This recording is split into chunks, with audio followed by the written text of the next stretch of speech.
নমস্কাৰ আজি ২৬ ছেপ্টেম্বৰ অসমৰ লগতে ভাৰতৰ বিভিন্ন প্ৰান্তৰ পৰা ৰাতিপুৱাৰ ৯টাকৈ গুৰুত্বপূৰ্ণ খবৰ আপোনালোকৰ বাবে লৈ আহিছো এই মুহূৰ্তত জনাই আছো এটা গুৰুত্বপূৰ্ণ খবৰ জেহাদী নহয় সংখ্যালঘুৰ পৰা মানৱ সম্পদ গঢ়িব বিচাৰিছে বিজেপিয়ে হিমন্ত বিশ্ব শৰ্মাই সংখ্যালঘুৰ পৰা মানৱ সম্পদ গঢ়িব বিচাৰিছে সংখ্যালঘু সমাজৰ পৰা মৌলবাদী জিহাদী সৃষ্টি হোৱাটো আমি নিবিচাৰো অসমত মাদ্ৰাছা বন্ধ বিজেপিৰ মিত্ৰ নীতিশ কুমাৰে বিহাৰত খুলিব মাদ্ৰাছা নীতিশ কুমাৰৰ চৰকাৰৰ এই সিদ্ধান্তই অস্বস্তিত কৰি পেলাইছে নেকি বিজেপিক সাংবাদিকে কৰা প্ৰশ্নত বিভ্ৰান্তিকৰ উত্তৰ দিছে বিজেপি সাংসদে কিছুমানে নিজৰ কৰ্মৰে ভাৰত বিৰোধী চৰিত্ৰটোকে প্ৰকাশ কৰে ভাৰতক ভালপোৱা লোকসকলৰ মনত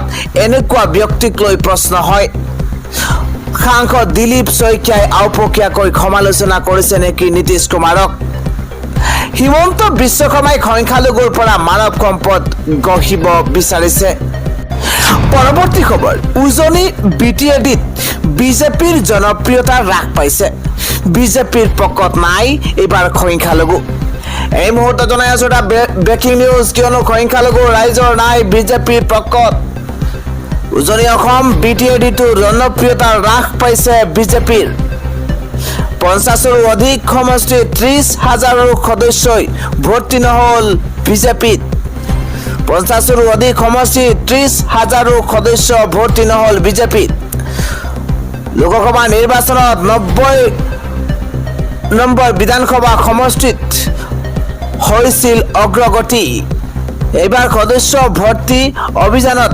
আশানুৰূপ ফল নাপালে বিজেপিয়ে অত্যন্ত ডাঙৰ খবৰ জনোৱাৰ চেষ্টা কৰিছো সমষ্টিয়ে সদস্যৰ তালিকা দেখি হতবাক হৈ পৰিছে বিজেপি ৰাজ্যিক বিজেপি সদস্য ভৰ্তিৰ তালিকাৰ শীৰ্ষত আছে জালুকবাৰী সমষ্টি দ্বিতীয় স্থানত আছে জাগিৰোড তৃতীয় স্থানত থাকিল নলবাৰী ইফালে জালুকবাৰীত সদস্যৰ সংখ্যা হৈছে ৭৬,২৬৮ গৰাকী সমান্তৰালভাৱে জাগিৰোডতো সদস্যৰ সংখ্যা ৭৫,১০৭ গৰাকী নলবাৰীত সদস্যৰ সংখ্যা হৈছে ৭২,৮০৬ গৰাকী ইফালে ভৱেশ কলিতাৰ ৰঙিয়াত সদস্যৰ সংখ্যা হৈছে ৫১,৭৯১ গৰাকী বিটিআৰ আৰু সংখ্যালঘুৰ সমষ্টিত সদস্যৰ সংখ্যা নিৰাশজনক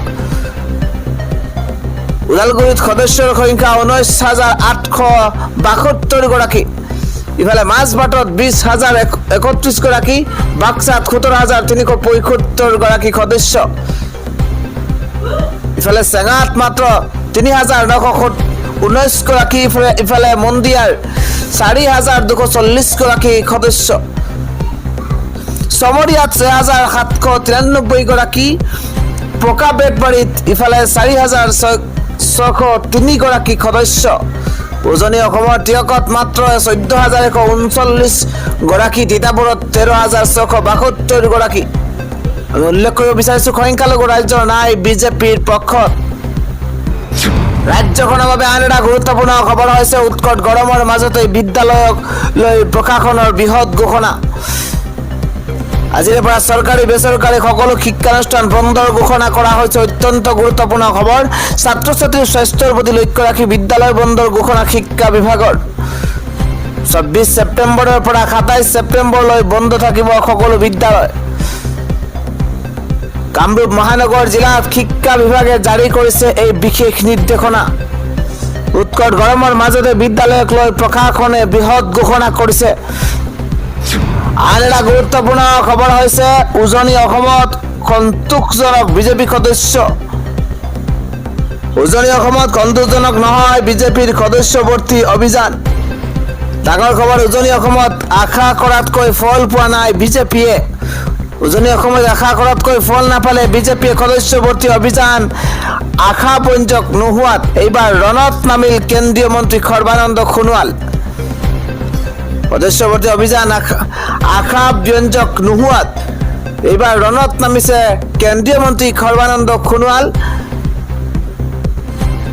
শিৱসাগৰত বিজেপিৰ পৰ্যালোচনা সভাত অংশগ্ৰহণ কৰি উদাত্ত ভাষণ কেন্দ্ৰীয় মন্ত্ৰী সৰ্বানন্দ সোণোৱালৰ আধুনিক জ্ঞান ধাৰণাৰে আঁচনি ৰূপায়ণ কৰি স্বাভিমানেৰে জীয়াই থাকিব লাগিব। দেশৰ প্ৰধান সেৱক হিচাপে মোদীজীয়ে কাম কৰাৰ বাবে আজি দেশে এই পৰ্যায় পাইছে। কংগ্ৰেছৰ দিনত 11 নম্বৰ স্থানত থকা দেশৰ অৰ্থনীতি আজি বিশ্বৰ 5 নম্বৰ অৰ্থনীতি হৈছে। লাখ লাখ লোকে আন্তৰিকতাৰে বিজেপিৰ সদস্যপদ গ্ৰহণ কৰিছে। আমি আৰু কষ্ট কৰিব লাগিব। আন এটা গুৰুত্বপূৰ্ণ খবৰ হৈছে মুখ্যমন্ত্ৰী ডক্টৰ হিমন্ত বিশ্ব শৰ্মা কঠোৰ সমালোচনা। মুখ্যমন্ত্ৰী হিমন্ত বিশ্ব শৰ্মাক অৰ্থনৈতিক জিহাদৰ চৰ্দাৰ আখ্যা সদৌ অসম সংখ্যালঘু সংগ্ৰাম পৰিষদৰ নেতা আবু বক্কৰ ছিদ্দিকে। এটা বিগ পলিটিকেল ব্ৰেকিং নিউজ জনোৱাৰ চেষ্টা কৰিছোঁ। আমি সকলোৱে হিন্দু মুছলমান বিষয়ত লাগি থকা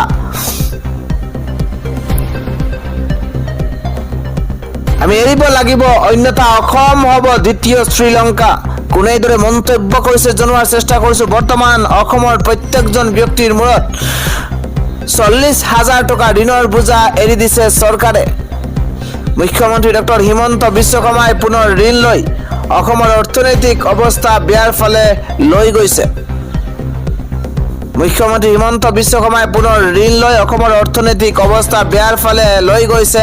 আমি সকলোৱে হিন্দু মুছলমান বিতৰ্ক এৰি অৰ্থনৈতিকভাৱে কেনেকৈ সবল হ'ব পাৰি তাৰ পৰিকল্পনা হাতত ল'ব লাগিব।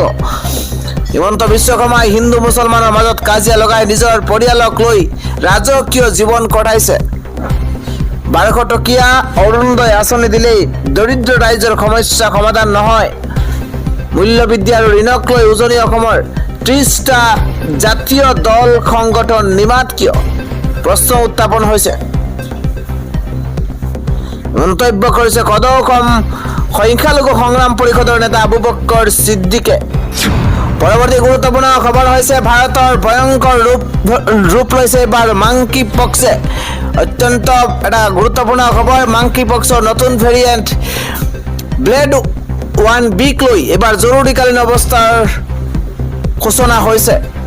এইবাৰ কৰোণা মহামাৰীৰ পিছতে আন এটা ভয়ংকৰ ৰোগ আহিছে। এইবাৰ বিশ্ব স্বাস্থ্য সংস্থাই দেশজুৰি জাৰি কৰিছে সতৰ্কবাণী।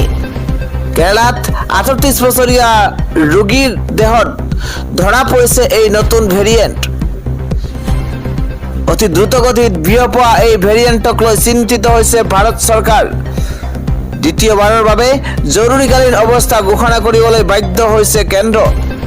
ইফালে শিশু আৰু বৃদ্ধৰ দেহত অতি সহজে বিয়পি পৰে ব্লেড 1B ভেৰিয়েণ্ট। ইতিমধ্যে কেনিয়াত এই ভেৰিয়েণ্টত মৃত্যু হৈছে 300ৰো অধিক লোক। বিগত বৰ্ষত ভাৰতৰ প্ৰায় 30 জন লোকৰ আক্ৰান্ত হৈছিল এই ভেৰিয়েণ্টত। কোভিডতকৈ অতি ভয়াৱহ হৈছে এই ভেৰিয়েণ্ট। ইফালে দেশত বিয়পোৱাৰ লগে লগে 48 ঘণ্টাতে মৃত্যু হ'ব পাৰে ৰোগীৰ। অত্যন্ত বেয়া খবৰ। ৰোগীৰ সৈতে সংস্পৰ্শ কৰাৰ লগে লগেই এই ভেৰিয়েণ্ট বিয়পিব পাৰে শৰীৰত। প্ৰাথমিক অৱস্থাত জ্বৰ আৰু তাৰ পিছত শৰীৰৰ ছালত দেখিবলৈ পোৱা যায় এই ৰোগৰ লক্ষণ। কেতবোৰ লক্ষণৰ কথা উল্লেখ কৰা হৈছে।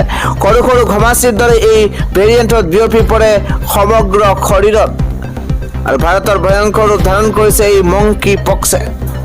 পৰৱৰ্তী গুৰুত্বপূৰ্ণ খবৰ হৈছে বিজেপিক ৰুধিবলৈ ৰাহুলৰ নতুন অস্ত্ৰ। এইবাৰ নিবনুৱালৈ মাহিলী 3,500 টকা আগবঢ়াব কংগ্ৰেছে। এটা গুৰুত্বপূৰ্ণ খবৰ। বিজেপিক ৰুধিবলৈ কংগ্ৰেছৰ নতুন অস্ত্ৰ। এইবাৰ কংগ্ৰেছে ঘোষণা কৰিছে ইটোৰ পাছত সিটো আঁচনি। ইফালে নিবনুৱা যুৱক যুৱতীক প্ৰতিমাহে প্ৰদান কৰা হ'ব 3,500 টকাকৈ। হাজাৰ হাজাৰ মহিলালৈ প্ৰতিমাহে 3,000 টকা ভাত্ৰাৰ ঘোষণা। কংগ্ৰেছৰ আত্মসহায়ক গোটৰ মহিলাক প্ৰদান কৰা হ'ব 5 লাখ টকা পৰ্যন্ত ঋণ। প্ৰতিটো মহকুমাত নিৰ্মাণ হ'ব একোখনকৈ ভ্ৰাম্যমাণ চিকিৎসা কেন্দ্ৰ। প্ৰতিটো মহকুমাত ভ্ৰাম্যমাণ চিকিৎসা কেন্দ্ৰ নিৰ্মাণৰ কথা উল্লেখ কৰা হৈছে। প্ৰতিখন জিলাত নিৰ্মাণ হ'ব ছুপাৰ স্পেচিয়েলিটি চিকিৎসালয়। ৰাজস্থানৰ দৰে প্ৰদান কৰা হ'ব 25 লাখ টকীয়া জীৱন বীমা। কংগ্ৰেছৰ তৰফৰ পৰা এইদৰে ঘোষণা কৰা হৈছে। প্ৰতিটো পৰিয়ালক 11 কেজিকৈ চাউল প্ৰদান কৰা হ'ব প্ৰতিমাহে। জম্মু কাশ্মীৰত ইণ্ডি এলায়েন্সৰ হৈ ৰাহুল গান্ধীয়ে নিৰ্বাচনী ইস্তিহাৰ আৰু বিজেপিক ৰুধিবলৈ কংগ্ৰেছে এই নতুন অস্ত্ৰ আৰম্ভ কৰিছে। আন এক গুৰুত্বপূৰ্ণ খবৰ হৈছে ভয়ংকৰ টাইফুন য়াগিৰ তাণ্ডৱ লীলা এইবাৰ দেখিবলৈ পোৱা গৈছে। 4খন দেশত এইবাৰ হাহাকাৰ পৰিৱেশৰ সূচনা হৈছে। ক'ত এইদৰে ঘূৰ্ণী বতাহে জটিল ৰূপ ধাৰণ কৰিছে জনোৱাৰ চেষ্টা কৰিছোঁ। আমি জনাই আছো এটা বিশেষ খবৰ। কাল ঘূৰ্ণী কাল ধুমুহা য়াগিৰ ভয়ংকৰ ৰূপ। য়াগিৰ প্ৰভাৱত বিধ্বস্ত হৈ পৰিছে 4খনকৈ দেশ। সামগ্ৰিক ঘূৰ্ণী য়াগিৰ তাণ্ডৱত কম্পমান ম্যানমাৰ আৰু ভিয়েটনাম। অনুমান কৰক ম্যানমাৰত এই ধুমুহাৰ ফলতে মৃত্যু হৈছে 384 গৰাকীকৈ লোক। ম্যানমাৰত এই ধুমুহাৰ ফলত 384 গৰাকীকৈ লোকৰ মৃত্যু হৈছে। ভয়ংকৰ কাল ঘূৰ্ণীৰ বানত খন্দানহীন হৈ পৰিছে 89 গৰাকীকৈ লোক। ইফালে 30 বছৰৰ ভিতৰত শক্তিশালী ধুমুহা হিচাপে পৰিগণিত হৈছে এই সাগৰীয় ঘূৰ্ণী য়াগি। 1,68,000 বাসগৃহ ক্ষতিগ্ৰস্ত হৈছে এই ভয়ংকৰ ঘূৰ্ণীত। য়াগিৰ ফলত ক্ষতিগ্ৰস্ত ম্যানমাৰৰ প্ৰায় 9 লাখ লোক। উত্তৰ ভিয়েটনাম লাওছ থাইলেণ্ড হৈ ম্যানমাৰত তাণ্ডৱ চলাইছে য়াগিয়ে। ঘূৰ্ণী বতাহ লগতে বৰষুণ ভূমিস্খলনত বিধ্বস্ত হৈ পৰিছে চুবুৰীয়া ম্যানমাৰ।